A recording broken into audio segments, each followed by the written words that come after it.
Ang susunod na programa ay rated PG. Ito ay nangangailangan ng patnubay at gabay ng magulang para sa mga batang manunood.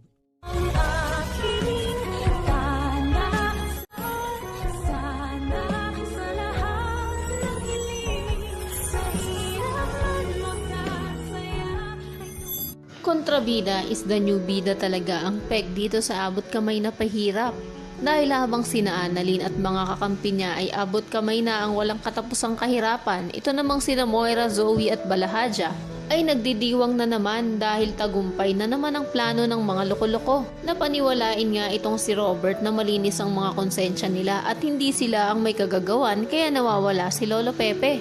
Habang magkakaharap pa nga sila ay nagbigay na si Moira ng go signal kay Balahadja na isend ang video ng kaawa-awang matanda. At ito na daw ang tamang timing para sabihing kidnap for ransom ang mangyayari. Nakapalit nga ng milyones ay papalayain nila si Lolo Pepe. At dahil napakabilis din namang mauto nitong si RJ nang sabihin ni Balahadja na mag-isa lang daw dapat itong makikipagkita at makikipagtransaksyon dahil sa oras daw na magsama siya ng mga pulis ay hindi sila mag-aalinlangan na ituluyan ito at maligo ang matanda sa sarili niyang dugo ay nakinig naman agad itong si Robert. Samantala, pinaalala naman din ng bruhang si Moira kay Police Officer Balahadja na siguraduhin daw niyang hindi sila madadawit mag-ina sa gagawin niya. Kampante namang sagot ng kumag na pulis na hindi daw sila maikakanta ng matanda. Ano naman kayang gagawin niya kay Lolo Pepe? Baka naman tuluyan na nga itong putulan ng dila para hindi na talaga makapagsalita. Maging ang kamay yata ay babaliin na rin para hindi na rin makapagsulat.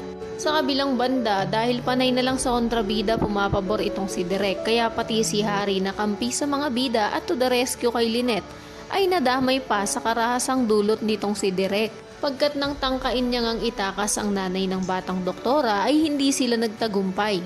Pagkat agad din silang nahuli ng mga tao ni Moira at walang kaawa-awang binugbog.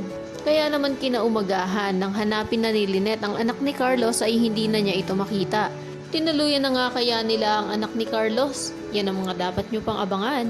Kaya naman kung isa ka rin sa mga nagnanais na makagawa pa rin si Lolo Pepe ng paraan para masabi niya kay Robert ang nalalaman niya na hindi talaga tunay na tanyag si Zoe dahil bunga lang ito ng kalandian ni Moira at ni Carlos ay pakiclick naman ng like at subscribe button.